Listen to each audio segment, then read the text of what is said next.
In this video, itetest natin ang performance ng Poco F5 sa Genshin Impact at pwede ka ding manalo ng 200 smart load pag nasagot mo ng tama ang dalawang trivia questions na magfa-flash sa screen. Ang Poco F5 ay may Snapdragon 7 Plus Gen 2 processor, Adreno 725 GPU at 8GB RAM. Lalaruin ko muna ito ng ilang minuto at ibibigay ko ang aking experience.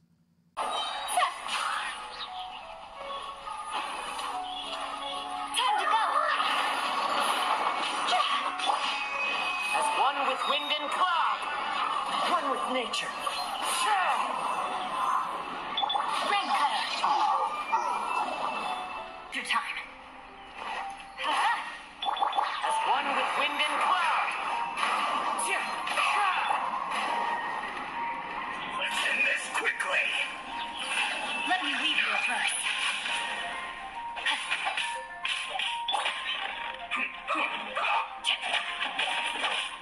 Body and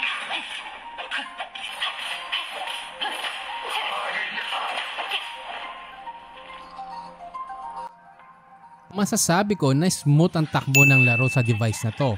Walang noticeable na lag at stuttering. Malinaw din ang graphics at fluid ang gameplay.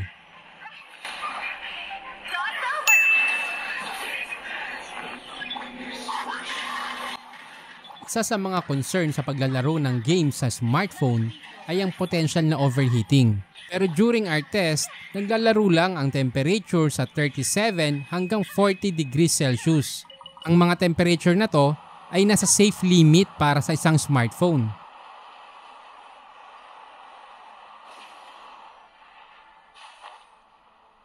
Masasabi ko din na ang Poco F5 ay kayang i-handle ang mga intense na gaming nang hindi nag-overheat.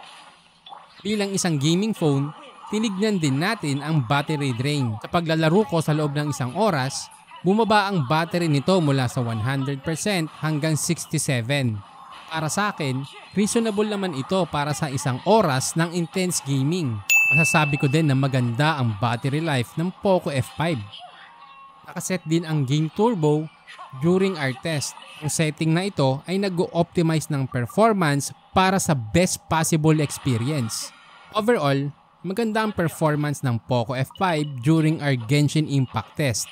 Napaka-smooth, hindi nag-overheat at reasonable ang battery drain. Kaya kung naghahanap ka ng isang powerful na smartphone para sa gaming, pwede mong i-consider ang Poco F5. Ilagay ko na rin ang link sa description kung saan mo ito mabibili.